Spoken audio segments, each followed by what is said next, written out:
Bienvenidos a ULPAM TV. Hoy en nuestro programa, la presentación del documental Agroecología en Cuba en el marco de las actividades de la primera Feria Provincial del Libro. La entrevista en piso a Graciela Di Franco sobre la vinculación de la educación sexual integral en la formación docente a partir del desarrollo de los proyectos de extensión de la ULPAM.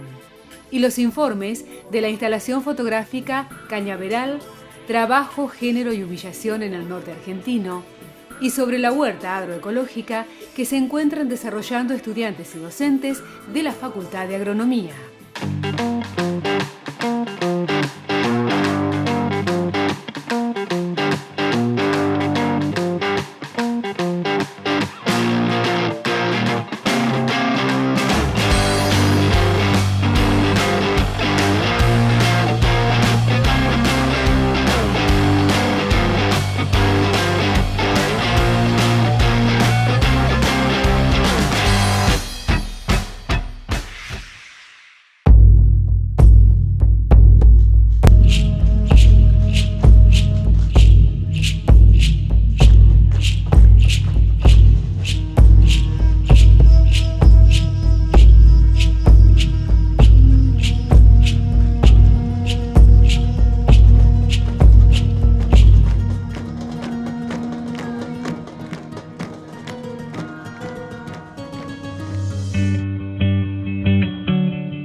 Como parte de las actividades de la primera Feria del Libro, que se desarrolló en el Centro Cultural Provincial Medasur, se presentó el documental Agroecología en Cuba, a cargo de uno de sus directores, Juan Pablo Lepore.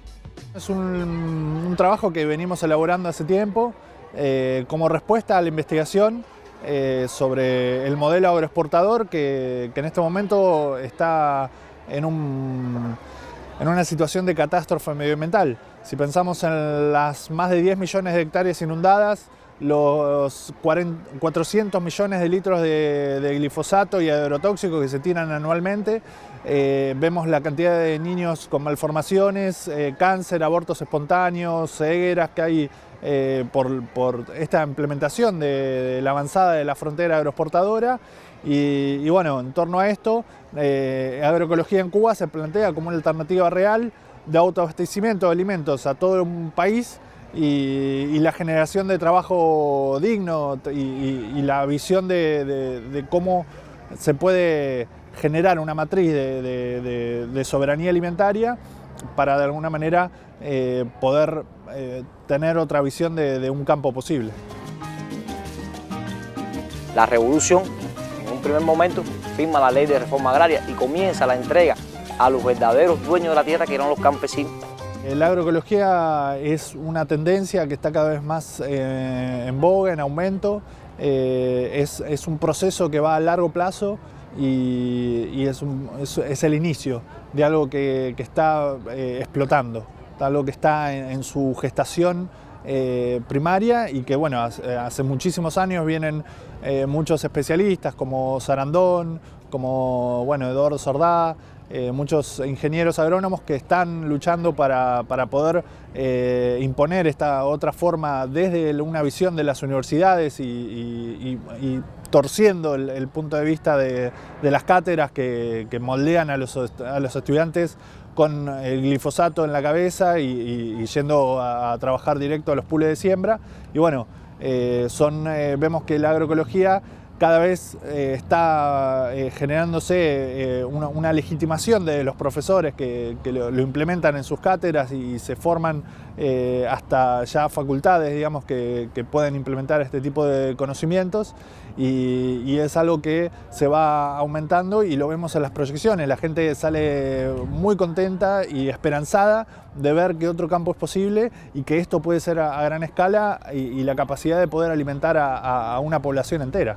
Y Cuba, por necesidad, tiene que producir orgánico, por necesidad tiene que descubrirlo y aplicar la tecnología, y por necesidad, en el tiempo, adquirió la experiencia. Es necesario un cambio de modelo, ya no solamente por los agrotóxicos que están envenenando sistemáticamente a la población y asesinándola concretamente con una posición, una política estatal de ampliación de la frontera agroexportadora, y todo esto para alimentar a chanchos chinos, ¿no? No nos olvidemos que este modelo avanza con esa misión. Digamos, nosotros estamos proponiendo la agroecología como una forma de trabajo digno en un país donde tiene más del 30% de su población desempleada y que en Cuba solamente ha producido 400.000 puestos de trabajo, ¿no? Entonces el esquema cierra por muchos lados porque es una visión holística de la tierra, donde es el cuidado del medio ambiente, es la generación de puestos de trabajo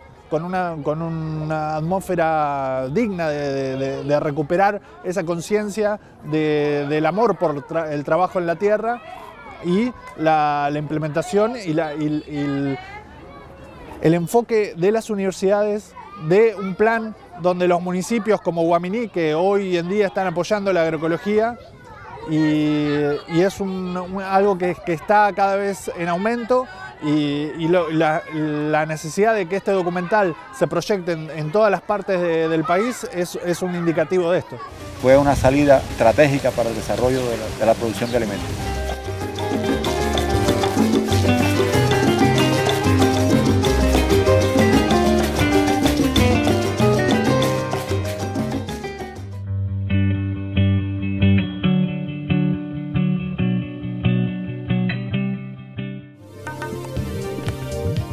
El Instituto de Formación Docente de la Facultad de Ciencias Humanas lleva adelante distintos proyectos de extensión vinculados con la educación sexual integral. Con los objetivos de cambiar la mirada y consolidar derechos a partir de la legislación vigente en materia de educación sexual, se impulsaron acciones articulando con estudiantes, docentes y organizaciones no gubernamentales.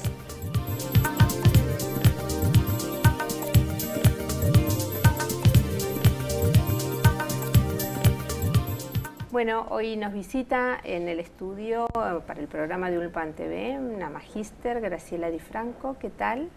Hola Mónica, ¿cómo estás? Bien, bien. Y bueno, habrá un tema que siempre es preocupación, por lo menos de una parte importante de quienes ejercemos la docencia, pero quienes también forman docentes. Claro. Y que tiene que ver con el tema de la educación sexual integral.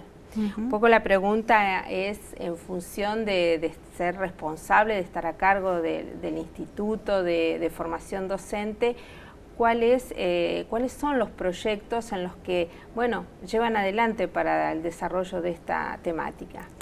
Bien, en general nosotros trabajamos en una facultad que forma profesoras y profesores, y por lo tanto el tema de la educación sexual integral no es un tema menor por varias cosas. Las instituciones formadoras somos garantes de la Ley de Educación Nacional, del Programa de Educación Sexual Integral, la misma cátedra en la facultad se encamina en ese sentido. Entonces la propuesta es poder pensar esa formación universitaria, que nos concentramos en docencia, pero que es interesante que la universidad la piense en todas sus profesiones, ¿no? Abogados, contadoras, ingenieras. Poder pensar desde ahí en las funciones que habitualmente nos involucramos de docencia, de investigación y extensión, poder pensar esta formación profesoral en este sentido. Particularmente hace un par de años que nos invitaron unas graduadas a trabajar en un taller en educación sexual integral en la escuela Pagnetru NER. A partir de esa movida todos los años fuimos pensando estrategias de intervención con profesoras y profesores que se formaban para el ejercicio y con estudiantes secundarios con quienes hacemos esos talleres. Esa idea fue madurando, el año pasado trabajamos fuertemente en una concepción que para nosotros políticamente es bien clara, que es la de educar la mirada, en el sentido de que la educación, hemos recibido educación sexual desde el momento de nacer, la mayoría de las personas, pero aquí estamos dando un paso más, estamos pensando en una educación integral, en una concepción sexual que involucre lo afectivo, lo emotivo, lo psicológico, lo biológico, que de pronto son miradas que no son tan frecuentes en la formación. Y desde ese lugar, este año nos concentramos en una propuesta que es transitar esta educación sexual integral desde los derechos legales a los derechos reales. y por eso planteamos una serie de actividades que nos son útiles desde la docencia, porque nuestras alumnas y alumnos tienen que diseñar propuestas de enseñanza, desde la extensión y desde la investigación. Básicamente la propuesta de este año fue trabajar en 5 eventos con referentes que han sido fundamentales para nosotros. Sonia Sánchez, primero con la presentación de esa charla a cielo abierto en la plaza, en las escalinatas de la ULPAM, con prostitución, trata y proxenetismo. Nos acompañó este año por primera vez Susi Shock, una persona que nos ayudó a pensar desde un lugar casi desconocido en lo habitual, que es sentirse gozosamente trans y desde ese lugar pensar las crianzas, pensar la formación, discutir matrimonio, organización hegemónica que ha dejado por fuera a muchas infancias, como las infancias trans. Con Diego Esparza y Rosa Saavedra trabajamos todo lo que es legislación respecto a identidad de género, a matrimonio igualitario y a fertilización asistida. Con los compañeros y compañeras de ATTP, la obra La culpa es de Ana Laura. Y para cerrar estas actividades trabajamos con el tema aborto como derecho sexual, como derecho a la salud y como justicia social, con la doctora Pilar Galende. Cada una de estas cuestiones nos moviliza. Primero, buscamos una sensibilización primero a nivel personal, porque el primer involucramiento cuando uno habla de educación sexual integral es interpelarse personalmente, claro, ¿no? Arranca de ahí, exactamente, ¿no? Y una vez que las emociones y los vínculos se hacen frondosos y nos permitimos sentirlas, desde ahí es que pensamos en el segundo momento, que es formarnos en este sentido. Digo, la ley, el programa de educación sexual es bien claro en eso, los lineamientos curriculares en ESI son bien claros, ¿no? Nos formamos para formar. Y estos eventos nos han ayudado en ese sentido. Desde la extensión, porque recuperamos esta mirada de que la sociedad y la universidad van juntas pensando problemáticas. Y se visibiliza a su vez, que eso también es una cuestión importante, el espacio en el que han llevado adelante las distintas actividades, ¿no? Claro. Eso también. Inaugura esta propuesta Sonia Sánchez. Claro. La prostitución ha sido a cielo abierto, la educación tiene que ser a cielo abierto. Esa es su propuesta y realmente es resultado simbólica en el sentido de que no solamente quienes estaban invitados o quienes se habían enterado, sino la gente que pasa por la calle se queda y se suma a esta propuesta formativa. O sea que uno podría estar pensando que hay una articulación entre destinatarios, que son los propios educandos, los estudiantes que se van formando, pero también aleatoriamente quien pasa por la calle también recibe un fenómeno muy interesante esto. Claramente estudiantes universitarios y de escuelas secundarias, que son hacia donde dirigimos la mirada. En este PEU participan, por ejemplo, las y los estudiantes de las residencias docentes, que están próximos a su graduación. Y además las personas que por redes que circulan, pero muy interesante el fenómeno por eso simbólico de la universidad, convocando a este gran auditorio de poder pensarnos en nuestra propia subjetividad y pensar en la subjetividad de con quienes vamos a trabajar el resto de la formación, claro, ¿no? En el sentido y por eso la docencia entra en juego también, porque quienes participan de esta propuesta tienen que volver a las aulas, porque nosotros dictamos asignaturas, claro, particularmente en este caso currículum, en donde ellas tienen que volver a diseñar propuestas curriculares atravesadas por educación sexual integral y derechos humanos. Y ahí una dimensión, además de la de género que hemos mencionado ya, para nosotros es muy fuerte en este sentido escolar de construcción de ciudadanía, que las propuestas están atravesadas por la normativa vigente. Claro. Argentina tiene una trayectoria en legislación muy interesante que necesitamos básicamente consolidar. Por ahí cuando surgen estos momentos así más de procesos más conservadores, en donde necesitamos reacomodarnos, para darnos cuenta de lo que resta consolidar de estas propuestas, ¿no? Bueno, bien vale entonces el trabajo y la tarea docente que realizamos desde distintos lugares, claro, como para consolidar esto que para se volverlos ha reales, obtenido, ¿no? Estos derechos adquiridos. Bueno, Graciela, muchísimas gracias por haber estado en este espacio de Ulpan TV. Bueno. Y en un año de mucho trabajo muy intenso. Muy bien, bueno, muchas gracias. Continuamos en Ulpan TV.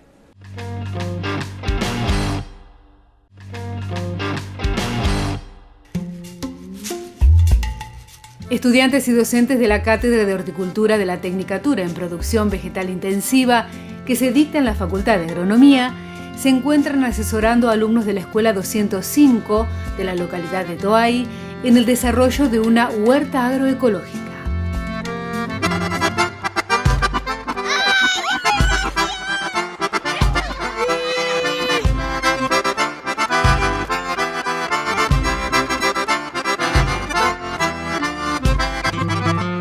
Tuvimos una invitación formal de la escuela. Los chicos están trabajando en un proyecto de reciclado de residuos domiciliarios. En un momento ellos hicieron una compostera en un lugar del predio de la escuela y vieron que habían producido abono, que el proyecto prosperó y qué iban a hacer con ese abono. Ellos decidieron hacer una huerta y en su momento decía, bueno, ¿cómo se hace una huerta? Entonces se acercan a la Cátedra de Horticultura y nos piden una serie de charlas. Ya hicimos un encuentro con ellos, vinimos acá, hablamos sobre preparación del suelo, planificación de la huerta y en esta segunda instancia vamos a hablar un poquito de siembra y trasplante. Encuadramos estas actividades en el marco de un proyecto de extensión que tenemos en la Cátedra de Horticultura, que yo soy el director y el profe que está a cargo de la asignatura es el codirector. El objetivo nuestro es dar un enfoque social y comunitario, es decir, en estas épocas donde las hortalizas tienen gran precio, no están disponibles en las mesas de toda la población, la provincia se caracteriza por un bajo consumo de hortalizas, fomentar eso, fomentar el producir las hortalizas, fomentar la calidad nutricional que tienen el producir estas hortalizas, lo fácil que puede ser.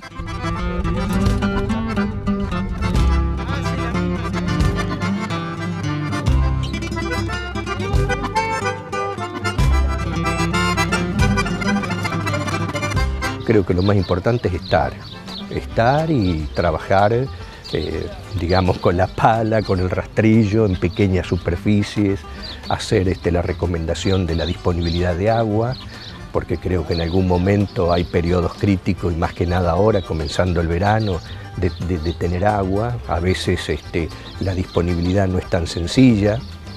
Si es una huerta familiar no hay problema. Siempre estamos recomendando juntar agua de lluvia. Si alguien tiene un techo con caída y tiene una bajada, tener algún tanque como para poder juntar agua, y si es agua de precipitación mejor. Tratar de buscar un lugar que no haya sombra, porque sabemos que las plantas fotosintetizan, por lo tanto necesitan de luz. Recurrir a algún tipo de protección, como puede ser la malla media sombra, en aquellos lugares donde en pleno diciembre tenemos 35, 36 grados. Entonces hay muchos elementos innovativos ahí en las producciones intensivas que nos permiten poder acondicionarnos en pequeña superficie, poderlo tener lo mejor posible.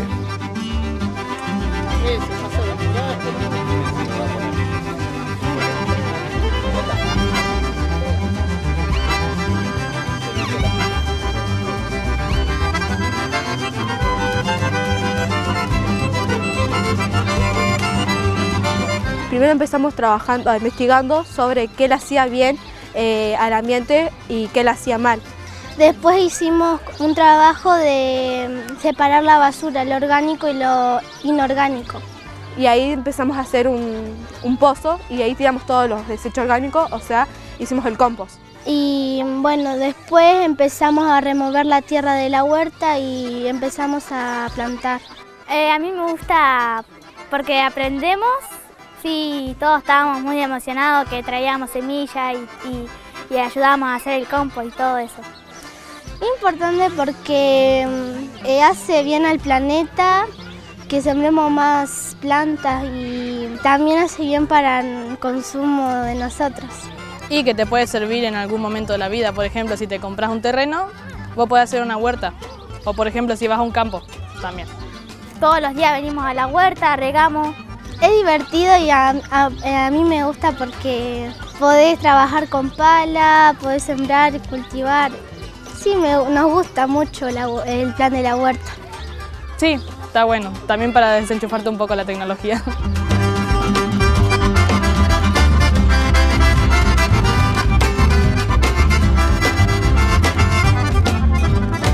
En particular es algo muy importante porque es una manera de que nosotros transmitamos el conocimiento, o sea, es un aprendizaje para nosotros también, que a los chicos desde lo que es la primaria le empecemos a inculcar el hecho de producir nuestro propio alimento, tener la conexión con la tierra, que es algo que se viene perdiendo, digamos, de las últimas décadas con el tema de la tecnología y todas estas cuestiones del internet, de la computadora, que por ahí se van aislando y se pierde esa conexión, digamos. El tema de no perder la costumbre también de ver qué es lo que comemos, cómo lo producimos, porque bueno, hoy vemos el tema de la comida, de dónde llega, y muchas veces tiene agroquímicos o no sabemos quién trabaja la tierra, en qué condiciones laborales. Y por ahí empezar a inculcar a los chicos desde las primarias, secundarias, la importancia de trabajar la tierra, así sea en un pedacito en el patio, lo veo como muy necesario, digamos.